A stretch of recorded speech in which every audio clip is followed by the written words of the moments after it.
Why do you feel stuck even when you know so much? It's not your stuck, it's your state. For builders who nailed the tech and now face the rest, this is UNCODED, translating tech into profit. Good evening, welcome to UNCODED. And this evening we have Hollis. Hollis is an AI founder working in real estate with real estate investor. I found his story very, very nice, and I got curious about him and what he's doing. So Hollis, please introduce yourself. Yeah, thanks for having me, Maurizio. I'm Hollis. I'm from Hollis, Queens, New York. I grew up near Hollis Avenue. And my love for technology really started when I was a kid, taking apart my family computer like I told you about when I was about 5 years old, and it just grew from there. I taught myself how to build video games. I had apps on the original App Store, the Android Play Store back when the G1 Android phone first came out, and built several apps from there. I eventually grew to work for what was at one time the largest enterprise level AI company in the world. We had clients globally. We worked for very big clients here in the U.S. as well. Globally, we worked for HSBC Bank. Verizon Wireless was one of our clients, JP Morgan Chase. I got the chance to build AI and automated solutions for all of those major enterprises at the same time as that company was kind of being phased out by the big guys, so to speak. I started entering in this world of real estate investing and real estate private equity, and I saw that it was a very old school industry. A lot of the people who were raising capital were raising money through their Rolodex, a paper Rolodex with names and phone numbers, flip it on their desk. Notes and Rolodex. Just notebooks, the black and white composition notebooks full of absolutely full of data.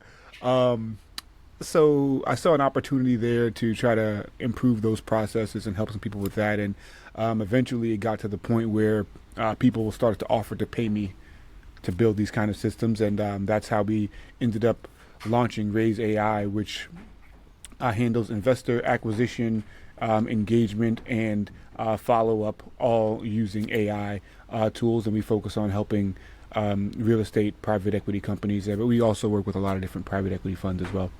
So my first question is about the Spark. You know the question because we have been discussing about it.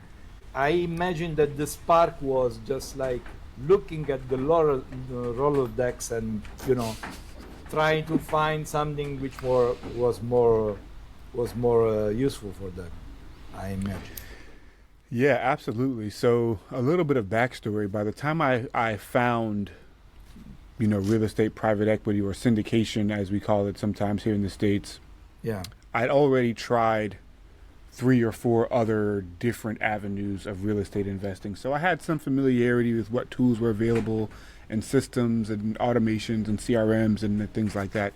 And so I came into this, real estate private equity space, which is what was sold to me was, this is where the big money is, this is where the big players are. I said, okay, cool. So I get here and I remember I'm on a coaching call in a mastermind, and I'm listening to people explain their process of how they find investors. How do they go find accredited investors? How do they nurture investors? How do they close investors? And I'm on the call listening, and it got to a point I had to unmute myself, and I asked, something like, is this the way everyone is doing this? Just manually by hand? This can't be. But it turns out, it was, it's an industry that definitely attracts an older crowd. And people who are they're more people focused than they are technology focused, right? So yeah, absolutely. They don't really necessarily pay attention. I have a good news for you. In Europe, it's exactly the same. they do it this way. They want to meet you personally. They speak very few words. Yep. So it was at that moment though I said, well, at a minimum, we need to automate some of these processes at a minimum. Before we even talk about AI, right, which is different than just automation, at a minimum, we need to figure out how we can introduce automation into these processes. And that was kind of the first thing I started to go after, was like, how can we automate this outreach? You know, if we have a new investment opportunity that comes up, how do we get this email and follow-up email sequences and things like that sent to all of these people? And then from there, the question is, okay, how do we keep those people engaged? How do we answer their questions? From there, how do we find new people to work with us, right? Because it's one thing if you've been doing this for 20 years and you've got your list of, 1,000, 2,000 people you've met over the course of time, and these are your people. But what if you're a brand new person? How do I start to build that list without taking 20 years to do it, right? I don't want to wait that long. And then how do we use AI to help us do that? Those were like my little spark moments. I mean, it kind of all happened all at once. I remember to this day on the coaching call, just kind of squinting my eyes and listening. I was waiting for someone to mention the use of technology in some way. And it just never happened. While you were discussing, I've been doing the same as I told you, but I was a complete noob about it. I didn't know what to do. So during, by chance, I met some people. I start to message some people on LinkedIn, and I jump into a discussion with a guy, and he immediately understand that I was having a lot of difficulty to talk with people. So probably I was so miserable that he told me, look, everybody has been passing your situation, has been living your situation. Don't worry. This is the way to be. I will give you 2 or 3 names that you can call them, so that they talk with you, and you probably will have your first customer. I was so miserable that, he tried to help me, and I never met this guy before. So it is exactly like that. It is exactly like that. So basically, your idea sparked from observation of what they are doing, and slowly you start to apply the tool that you know already in their environment, helping them in their environment. As far as I know, you work also with private equity firm. Now, private equity firm are going even further because they have tools to evaluate investment with AI. Mm-hmm. Also venture capitals have tools. You fill a form, and they do research on the form, and they are able somewhat to understand if the idea is investable or not. It is very, very interesting. What are the most difficult things to tackle with AI and with technology in your environment? Yeah. So the core business problem that we solve for, and this is really the core of our business, and now we're expanding into some other things like you just made some of the stuff you just mentioned, but I'll speak about this first, is how do I find people to invest in my opportunity, in my, whether that's a single asset syndication or you have a fund, whatever the opportunity is, how do I find people to invest? Mm-hmm. And then how do I actually take that introduction and turn it into capital, right? Because those are 2 separate problems that if you think about it. One is I have to find, it's all sales when you think about it. One is I need to find leads, Mm-hmm. and the other is I need to close leads, right? Yeah. And so we introduced AI into that whole process to tackle both of those problems, in that we take a deep dive into your business to understand what your offering is, and then we use AI to put together the best marketing campaigns possible, and the best approaches possible for the people who will fit your type of criteria. For example, here in the U.S., there's a lot of tax benefit, right, for real estate investing, depending on how exactly you're doing it. And those tax benefits are most appropriate for specific types of people. Other people, they could get those tax benefits, but they can't do anything with it, right? So we use kind of some tools to do some analysis on that. And then we go out on the internet and find those people for you using AI. So is it a matter of, again, some audiences of people are more active on a platform like LinkedIn. Others are more active on, Facebook, for example, or, some other kind of social media platform. Or maybe it's not social media at all. Maybe you need to do more of like an in-person event kind of funnel that we can, help you put together. And so we use AI not only for that strategy part, but also the execution part, especially, obviously if there's any sort of digital ads going on. And then the next piece is, okay, I got this lead. Now, how do I convert that into capital? When it comes to private equity, I mean, you're asking usually your people, the investment minimum is somewhere around between $75,000 to $100,000, significant amount of money. Those people typically want to talk to somebody on the phone before they at least on the phone, before they are going to wire those kinds of funds. So we use AI to help qualify in those potential investors, get those calls scheduled on the calendar, and then after the call, we have an AI, basically investor relations agent that handles follow-up, asking questions, helping them get their accounts created in whatever investment management platform that you're going to use and those sort of things. So we're helping to solve that problem of finding the investors and closing the capital. That's really the core focus of our business. Some of the new things that we're working on launching here in 2025 are AI underwriting, but from the limited partners perspective, right? So the operators, obviously they do their underwriting and whatever model they use, but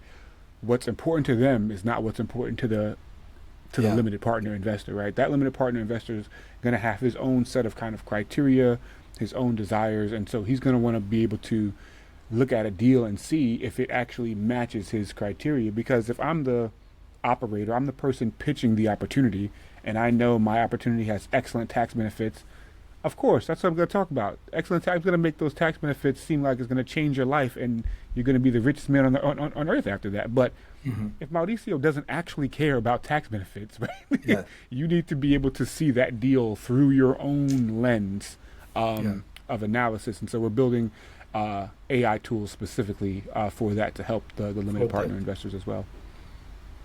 Wow, incredible. This come to what we were discussing before. So it's a matter, probably it's a matter of personalization. You are able to give the right information to the right people, and so the sales process is more effective. Absolutely. Yeah. And and AI is very effective in doing this because it's able to understand things and is able to, Yeah. It's a unique advantage we have at our company. So I've been, working in the AI space for going on 15 years now. My business partners have been working in the marketing space specifically for finding what are called accredited investors here in the U.S. For about the same amount of time I have going on 15 years. So, over that time, we've been able to compile a massive amount of data. Massive amount of data on what does an actual investor look like, right? That's one piece of it, because a lead is great, a potential investor is great, but what about the people who actually sent some money? What do those people look like, right? And then the other side of the data set, or the other side of it, is just general people data, right? To get personalization. This is something I love about AI, and I think it's right now it's not necessarily the focus of AI for the common user, right? A lot of people are focused more on generative AI and that sort of thing, but AI is really, really good at analyzing massive amounts of data and finding threads and patterns that a person, you or I, if we were looking at that, we would probably miss it, right? So what we're able to do is look at all the data we've collected over the past, going on 15 years, go out and even try to take that data a level deeper, meaning, let's take you, for example, right? We know, okay, cool, Maurizio is an investor. Well, what kind of job does Maurizio have? Can we find out what type of, where does he live? What type of house does he have? What type of car does he drive? What place does he like to shop, right? Like, really getting a full picture of who you are as a person, so that we can now feed that into the AI and we say, hey, find me a pattern. Like I got Maurizio in, but I also got Hollis in, and they don't seem to have anything in common, right? Where's the commonality here? How can we figure out the perfect recipe, or the set of recipes, if you want, if you will, for who investors are? And once we have that, now the AI, we feed that data into our model. The system knows how to approach Mauricio in a not in a creepy personalization way. It's not going to show up and say, hey, and mention like your kid's name or something like that. But it knows that the appropriate tonality, cadence of speech, length of message, like, I mean, we get pretty nerdy with some of this stuff, but I mean, it's marketing, right? So if we get the AI is able to give us a really clear picture on how to personalize and how to address each person, each lead that we reach out to. This is wonderful, because it make me think about the one of my past interview which I had with the guy from Miami, Rob Matkin, who is an investor and private equity investor, and he told me, we were discussing about investment in AI, in the AI space, and he told me, well, I am very conservative with agent.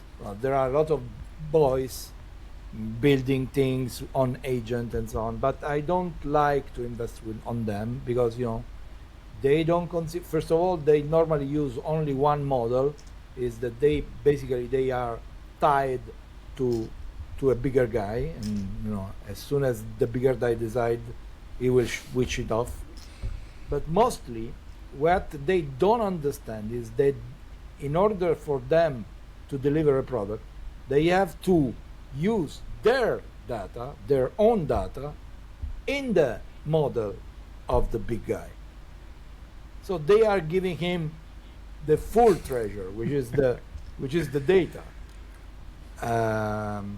But and most of what is said in about AI is said about generative AI, which is something to do things, something to write, something to, is not something to understand.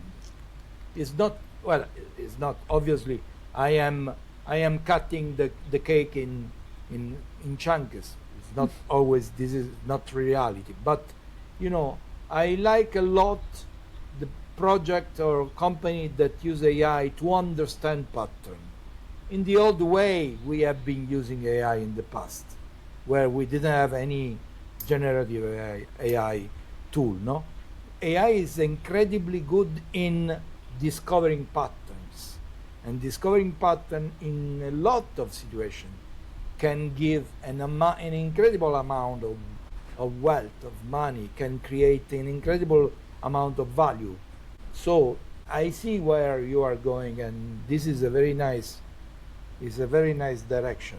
Do you think to raise fund for your company, or you are not thinking about it?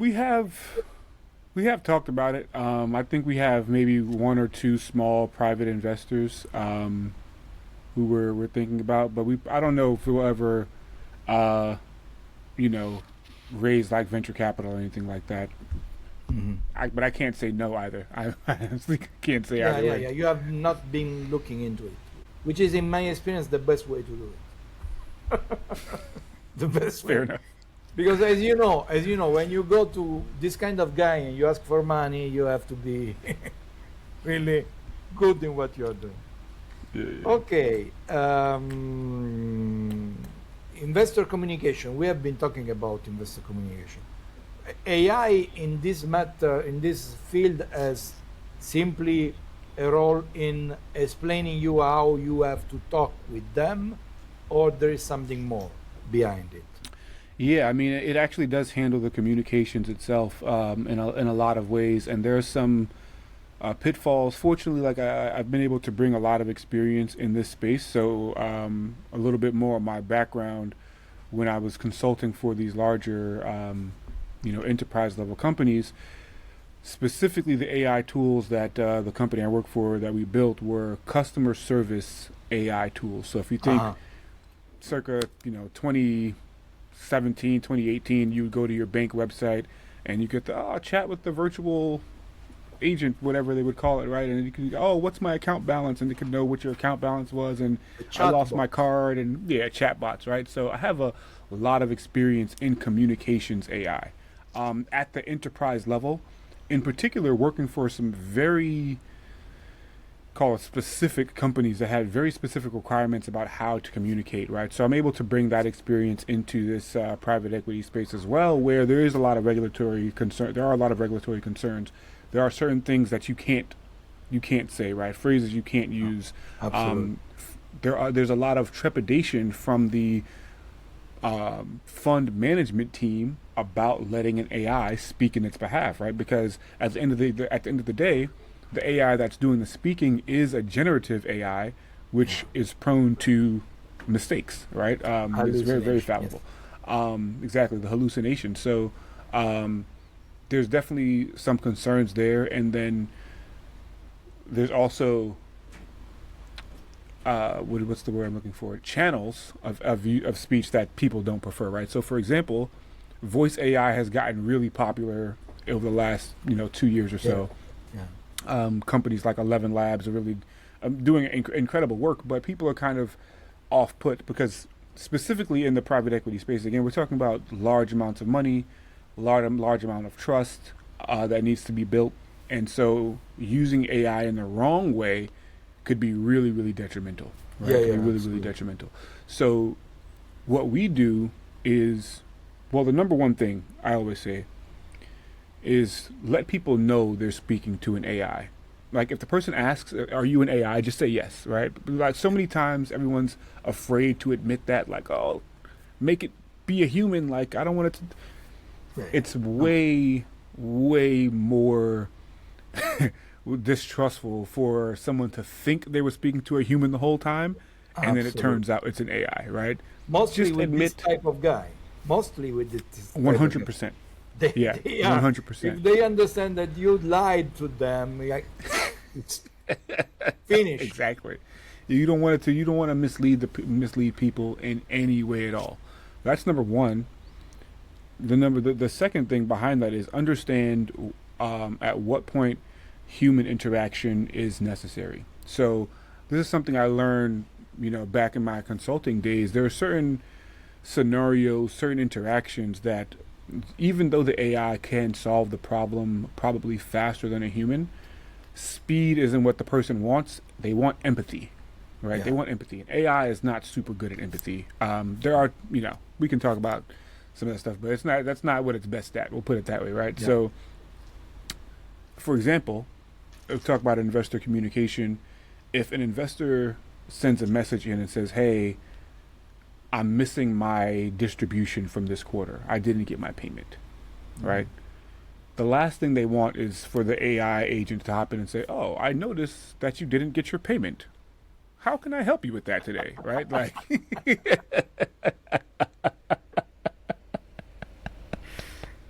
that's going to be horrible. It's going to be horrible. Better that the AI agent says, oh, this person is missing the payment. Let me alert Hollis to call you right now, right? And maybe it sends the person a message like, hey, someone's going to call you, in the next 15 minutes. We saw your message. But it's not the time for the AI to try to have a conversation. And that's where I think people go wrong is right now AI is such a buzzword and we kind of just try to throw everything at AI and see what happens. But you have to just understand where the benefits are, when to use it and how to use it. So some scenarios it's just not appropriate and it's going to end up doing more damage than good. And understanding that, and not even just that in general, but for your specific investor community, because different people have different dispositions, right? All of your community are medical surgeons, there's extremely impatient people and they don't want to fool with it, right? Versus maybe you have a bunch of, I don't know, like just really calm yoga instructors that are your investors and they're all just like, get to me when you get to me. It's fine, right? But so understanding what those scenarios look like for your investors is really important. You said it very nicely. Empathy is not bread and butter of AI. I mean, it is still.